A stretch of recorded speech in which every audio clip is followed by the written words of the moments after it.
Je dirais de jolies fleurs de rose dans un sac poubelle. Parce qu'il y a beaucoup de talent en termes de qualité. On a beaucoup de bons arbitres. On peut avoir mieux, mais le problème réside dans la gestion du potentiel en matière d'arbitrage. Parce que les gens sont plus animés par les désirs de vengeance, les problèmes personnels, les guerres internes, que par le développement de l'arbitrage. Ça fait qu'on est pratiquement dans un éternel recommencement. Il y a du mal à assurer une certaine continuité. Il n'y a qu'à le voir sur le plan international, le fossé énorme qui se trouve entre les numéros 1, le numéro 1 côté arbitre, le grand Alioum qu'on ne présente plus, côté arbitre assistant Elvis Nupwe. Avec les autres arbitres internationaux, le fossé est énorme. Alors que en 2019, il y avait le très grand Évariste Menkwandé, mais immédiatement après sa sortie, on avait un grand aussi, Elvis Nupwe.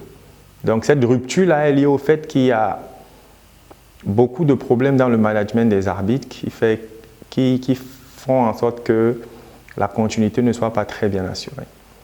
C'est une question très pertinente, vous faites très bien de le souligner, parce que vous allez me permettre d'abord de revenir, parce que la question, je l'ai abordée dans la correspondance que j'ai adressée au président de la fédération.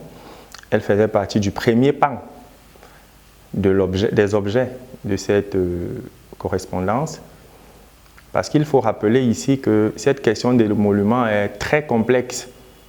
Elle est très complexe parce qu'il y a forcément des choses qui ne sont pas claires et naturellement, raison pour laquelle j'ai attiré l'attention du président de la fédération. Je vais prendre comme anecdote une situation qui m'est propre, que j'ai essayé d'expliquer à certains qui ont pu m'interpeller. Voilà, parce que depuis le 1er juin, j'ai commencé à interpeller le service financier de la fédération sur un cas, un match que j'ai dirigé à Berthois. Et dans le quatuor, je suis le seul arbitre qui jusqu'ici n'a pas reçu les émoluments. Pourtant, l'argent avait déjà été décaissé par la fédération. Le retour que j'ai eu au début de mes interrogations, au début de mes interpellations, c'était que comme l'arbitre préalablement désigné n'était pas moi et que j'ai été désigné en second plan, celui qui avait été désigné avait déjà perçu les frais. Quelque temps plus tard, on m'a rassuré que ce dernier avait retourné les frais dans les caisses de la fédération, alors qu'il ne fallait que faire des états et pour que j'entre dans mon droit. J'ai attendu, j'ai patienté, ça n'a pas été fait. Ensuite, j'ai continué d'interpeller une responsable du service financier qui a continué maintenant à me dire que le problème, c'est qu'il fallait que le secrétaire général, qui n'était pas au pays, vienne signer la décharge pour que je rentre dans mes droits. Ça n'a pas toujours été fait. Après, on m'a parlé des lenteurs administratives. Et je dis jusqu'aujourd'hui, parce que je suis allé jusqu'à rédiger une requête concernant cette situation, jusqu'aujourd'hui, cet agent n'est jamais revenu vers moi. Donc, vous voyez que là, ce n'est pas une question de l'incapacité de la fédération à payer forcément les émoluments des arbitres, mais le problème est plus profond que ça. Autre exemple, dans certains matchs, les arbitres s'attendent à recevoir certains frais, mais ils en reçoivent moins. J'ai eu ce cas avec un cadet. Nous sommes sortis ensemble de Douala pour aller arbitrer un match de Coupe du Cameroun en Bankomo, mais malheureusement, nous avons perçu des frais différents. Donc, il y a des incongruités comme ça. Il y en a même plusieurs. Il y en a, comme je le disais, qui ont été dans cette situation-là, mais qui ont du mal à dénoncer, qui ont du mal à exprimer, je ne sais pas trop pourquoi. Raison pour laquelle j'ai interpellé le président de la fédération pour qu'il essaye d'y voir clair là-dessus et que lumière soit faite. Injustice, manifestement, parce que vous avez commencé par citer mon cas, et je puis vous le confirmer parce que cela a été dit clairement. J'ai été interdit de compétir à Japoma après avoir reçu l'information du rapporteur de la commission centrale des arbitres, le président de la commission centrale. Pourtant, Les listes avaient déjà été enregistrées pour les compétiteurs. L'ordre des passages même avait déjà été donné. Donc, nous étions en train d'attendre chacun son tour, mais le président de la fédération, dès son arrivée, a été formel là-dessus, que je n'allais pas compétir, en disant clairement que comme j'ai écrit au président de la fédération, que c'est le président de la fédération qui allait s'occuper de mon cas, qui ne me permettrait pas de compétir. Malgré que j'ai insisté quelque temps, il est resté ferme sur sa décision avec devant les autres membres de la commission et même certains arbitres qui sont tous restés impuissants. Et la décision a été respectée. Quelque temps plus tard, avec les listes, comme vous l'avez souligné tout à l'heure, les listes qui ont été publiées, le constat a été clair que j'ai été exclu de la liste des arbitres. Ça, c'est un cas. Et je puis vous rassurer parce que je l'ai dit même aux arbitres. J'ai dit, si l'injustice s'arrêtait à moi, personnellement, ça ne me dérangerait pas trop parce que l'arbitrage, c'est la passion. Ce n'est pas mon fonds de commerce. Ce n'est pas la clé de ma vie. Ceux qui me connaissent le savent et savent de quoi je parle. Mais je vais vous prendre un autre cas qui est assez pitoyable aussi parce que dans la région du littoral, la commission régionale des arbitres a désigné les meilleurs arbitres en fin d'année et le meilleur arbitre du littoral qui a bravé les tests physiques et en plus aurait eu la meilleure note parmi les arbitres du Cameroun qui sont allés en promotion pour être arbitres de Ligue 2 parce que dans certaines conversations transmises entre le rapporteur et lui, les documents lui ont été présentés par le rapporteur et qui, malheureusement, relevaient qu'il existe des membres qui seraient contre lui ou alors qui seraient contre sa promotion. Mais je ne comprends pas pourquoi il n'a pas pu les dénoncer ou alors pourquoi il n'a pas pu protéger cet arbitre-là. Et bien évidemment, dans la liste publiée, son nom n'y figure pas également. Vous voyez, des choses comme ça, c'est assez grave et lamentable. Mais vous allez me permettre d'aller un peu plus loin sur cette question parce que cette question, j'ai commencé à l'évoquer dans le deuxième aspect de ma correspondance adressée au président de la fédération parce que moi, je voyais ça venir. Je voyais ça venir pourquoi? Parce que il y a de cela 2 ans, j'étais arbitre de Ligue 1. Nous avons fait face à une programmation maladroite des tests physiques parce que les arbitres n'avaient que 2 semaines pour préparer les tests physiques de début de saison. Et je vous dis, ça a été catastrophique parce que 2 arbitres internationaux ont raté ces tests. Un arbitre international, un arbitre assistant international a failli passer aussi. Heureusement, l'un des arbitres internationaux a pu être rattrapé et est resté dans la liste, mais l'autre n'a pas pu être rattrapé. Des arbitres fédéraux aussi sont passés n'ayant pas eu assez de temps pour se préparer. Maintenant, vous vous rendez compte que cette année,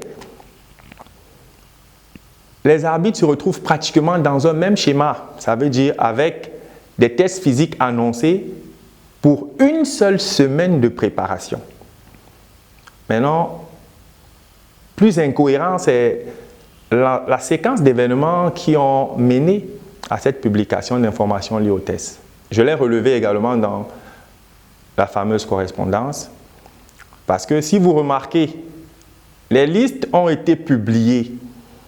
Les arbitres d'élite 1, les arbitres d'élite 1, les arbitres de football féminin n'ont fait aucun test physique pour figurer dans cette liste. Ça veut dire que les tests physiques pour la promotion, la soi-disant promotion, pour le maintien et la rétrogradation ont été exclusivement réservés aux arbitres de Ligue 2. Pourquoi? Pourtant, les 3 catégories d'arbitres ont reçu le même discours dès la prise de pouvoir de la nouvelle commission centrale des arbitres. Le même discours en stage de mi-saison. Discours qui relevait que les tests physiques, parfois, à cause d'une méforme d'une journée, on pouvait perdre de bons arbitres sur une journée de méforme pendant les tests physiques, on pouvait perdre de bons arbitres. Donc, ce sont les performances sur le terrain, les qualités tactiques et techniques qui allaient permettre de conserver les arbitres dans leurs catégories respectives ou alors de les promouvoir. Et l'idéal serait qu'à chaque fin de saison, que les arbitres aient un petit temps de vacances et puis un temps de préparation physique afin de passer au test pour réussir à voir s'ils vont jouer la saison ou alors s'il faille encore attendre une préparation supplémentaire pour prendre part au championnat. Ça a été respecté d'après les listes publiées en Ligue 1. Ça a été respecté dans le championnat féminin, mais pourquoi pas en Ligue 2? Et je vous assure, quand j'ai essayé d'interpeller certaines personnes, certains vous diront « Non, en Ligue 2, on n'a pas eu assez de matchs pour évaluer tous les arbitres, pour avoir toutes les performances des arbitres de Ligue 2. » Je vais vous donner quelques éléments qui vont permettre de comprendre pourquoi j'insiste sur l'incohérence d'une telle raison. Parce que j'ai commencé, même dans les échanges que j'ai eus avec le président de la Commission centrale des arbitres, j'ai dit, si vous voulez conserver les bons arbitres et que vous êtes convaincu que ce n'est pas par les tests physiques, mais c'est par les tests pratiques, parce qu'il avait été annoncé aux arbitres de Ligue 2 depuis le 5 juillet, qu'ils auraient plutôt affaire à des tests pratiques sur le terrain pour voir quels sont ceux qui seront promus en Ligue 1, quels sont ceux qui seront maintenus ou qui seront rétrogradés. Voilà ce qui avait été dit depuis le 5 juin. Donc, les arbitres doivent s'apprêter pour un stage d'évaluation pratique et théorique pour la promotion, le maintien et la rétrogradation. En plus, ce stage devrait être imminent. Ça, c'est les détails que vous avez avec toutes les pièces jointes dans ma correspondance adressée au président de la Fédération. Pire encore, les arbitres, depuis le 5 juillet, sont restés dans l'attente de ce stage pratique qui n'a jamais été exécuté. Certains vous diront problème de moyens financiers, mais je vous dis que de tels tests ont été faits pour les arbitres régionaux. Alors, si on est dans l'optique de mieux connaître les arbitres fédéraux, pourquoi ces tests n'ont pas été faits avec les arbitres fédéraux? Mais pourquoi avoir choisi plutôt de les faire avec les arbitres régionaux? Là est une question fondamentale. Maintenant, autre chose, manque d'imminence de ces 10 tests, on est le 5 juillet, à l'approche de la fin du mois d'août, pour être plus exact, autour du 15 août, l'un des instructeurs des arbitres, l'instructeur physique, commence à dire aux arbitres de se préparer à reprendre les entraînements pour les tests physiques à la fin du mois. Alors, quand c'est un instructeur physique de la fédération qui le dit, on comprend que les arbitres sont déjà dans leur phase de relâchement et que les entraînements devraient reprendre à la fin du mois, suivant un programme qu'il établirait. Et effectivement, à la fin du mois, il a établi un programme d'entraînement qu'il a publié aux arbitres dans le forum des arbitres de Ligue 2. Et je tiens à vous rappeler, Alain Icoul, que dans ce forum figurent tous les membres de la commission centrale des arbitres. Ça veut dire qu'ils étaient au courant des publications de l'instructeur physique. Donc, de manière raisonnable, de manière logique, ils auraient pu interpeller les arbitres pour dire attention, ne lâchez pas prise. Vous n'aurez plus les tests pratiques, mais plutôt vous aurez des tests physiques. Préparez-vous parce que vous aurez des tests physiques. Aucune communication n'a été faite là-dessus pour que, pendant que les arbitres s'apprêtent à la fin du mois d'août, le 5 août au 5 septembre, on leur dit qu'il y aura test physique de promotion de rétrogradation le 12 septembre. Donc, ces arbitres qui sont censés reprendre les entraînements à la fin du mois d'août n'ont qu'une seule semaine pour préparer les tests physiques, qui sont des tests spécifiques et qui demandent un entraînement spécifique. C'est forcément la catastrophe qui s'annonçait. Et Un arbitre international encore a perdu le badge, a raté ses tests physiques. Cette année encore, un arbitre international est passé. Parce qu'une semaine, ça n'a pas pu se faire. Des arbitres qui ont suivi la séquence d'information de la commission centrale et de l'instructeur physique et qui ne se sont pas préparés ont raté ces tests physiques. Heureusement, il y en a qui sans doute sont restés en alerte ou alors ont continué de travailler, sont performants et ils n'ont pas raté les tests physiques. Mais l'injustice ne s'arrête pas là. Et permettez-moi, Armand, de développer ce pan. 30 secondes. 30 secondes peut-être, mais je dis que c'est un pan très important. Parce que, vous savez, ce qu'il paraît de manière évidente, les tests physiques organisés aux arbitres de Ligue 2 uniquement avaient pour objectif d'éliminer un certain nombre d'arbitres en Ligue 2 pour injecter des arbitres venant des régions. Je tiens à ressortir en quelques secondes cet aspect aussi manifeste pour que nous comprenions jusqu'à quel point l'incohérence est manifeste. Au départ des tests physiques en Ligue 2, il y a 22 arbitres, 30 arbitres assistants sur la liste des arbitres de Ligue 2. 7 arbitres de Ligue 1 ont été rétrogradés en Ligue 2. Ça monte le nombre d'arbitres à 29. 8 arbitres ont été soit rétrogradés, soit exclus de la liste, ce qui renvoie le nombre à 21. Parce que 12 arbitres, 13 arbitres, entre 12 et 13 arbitres ont pu se maintenir. Vous imaginez qu'on se retrouve donc déjà à une vingtaine d'arbitres en Ligue 2. Alain Ikoul, vous connaissez combien d'arbitres ont été promus en Ligue 2 cette année? Arbitres. 14. Raison pour laquelle vous consultez ces listes, le nombre d'arbitres passe à 34. Il y a 34 arbitres en Ligue 2. Concernant les arbitres assistants, ils étaient au nombre de 30. 15 ont pu se maintenir parce que 15 ont été soit exclus, soit rétrogradés. 15 ont pu se maintenir. Et il y en a également un certain nombre qui est descendu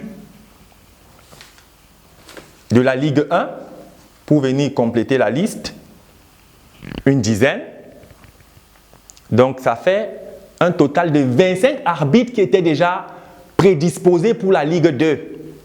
Vous savez, l'arbitre assistant, je précise pas, on est dans les arbitres assistants. Donc on avait 30 arbitres assistants, 15 ont été soit exclus, soit rétrogradés, 15 ont été maintenus en Ligue 2, 10 arbitres sont quittés de la Ligue 1 pour la Ligue 2. Nous sommes à 25 arbitres assistants en Ligue 2. Monsieur Alain, vous savez combien d'arbitres assistants ont été promus en Ligue 2 venant de la région? 14 également. Ce qui met le nombre d'arbitres assistants en Ligue 2 à 39. Comment pouvez-vous expliquer ce nombre pléthorique de promotions d'arbitres? 28 arbitres promus. Pourtant, il y en avait déjà assez. Pour combien d'équipes? 16 équipes. Ça fait 8 matchs par journée. 34 arbitres, 39 arbitres assistants. Même sur le plan de la logique managériale, est-ce que ça tient? C'est donc quoi l'explication? L'explication, c'est forcément que la commission est dans une dynamique d'injecter des arbitres, de prendre le contrôle de l'arbitrage.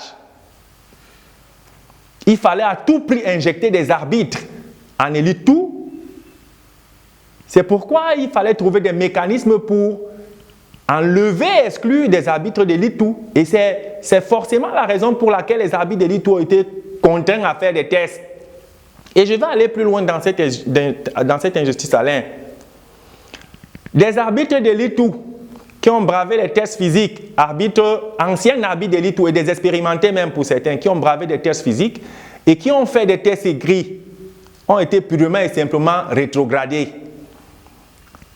Des arbitres qui ne sont même pas passés par des tests écrits, mais qui sont passés par un soi-disant test de rattrapage, qui n'était que physique, ont été promus en élite tout. Mais si vous dites que ce n'est pas de l'injustice, de l'incongruité, de l'incohérence, peut-être vous allez trouver un qualificatif qui tient. Mais je dis, voilà, en quelques termes, je ne vais pas tout vous dire, vous êtes une plateforme assez respectable, assez respectueuse, vous allez vous-même mener vos enquêtes, comprendre pourquoi certains sont passés par la voie normale pour être promus, pourquoi certains sont passés par des tests physiques de rattrapage. Est-ce que ça a déjà été fait? Un arbitre qui veut aller en promotion rattrape quoi? Nous y arrivons parce que je crois que le message est en train d'être passé, parce que je vais profiter pour remercier aussi le travail que vous abattez, le travail que les médias abattent. Pour vous dire, j'ai commencé à dire, même dans le forum des arbitres, que même s'il faille que je perde ma qualité d'arbitre en activité, pourvu que ces injustices, ces énormités ne se reproduisent plus dans le corps, pour le bien-être du corps, pour le développement réel de l'arbitrage, je serai sans regret. Le président de la fédération a fait confiance à des gens. Il faut qu'il ouvre grand les yeux. Parce que des gens peuvent avoir leurs agendas cachés. Il y a des gens qui sont dans le football de manière politique et qui ont donc des tendances à finir par conquérir totalement le pouvoir. Il faudrait qu'ils ouvrent les yeux, qu'ils mettent des enquêtes assez perspicaces, que lumière soit faite. Et surtout, j'exhorte le président de la fédération à tout faire pour que ces injustices-là soient effacées. Donc que justice soit rendue, que le président fasse la liste qu'on a faite, signée au président, je viens de le démontrer, prenne d'énormité.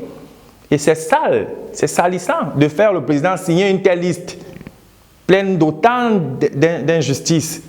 Donc vivement que le président prenne ses responsabilités et répare la situation, que justice soit faite, que ceux qui méritent figurer dans cette liste-là et que cet effectif pléthorique que les gens ont forcé à injecter en élite tout, que cela ne soit pas fait.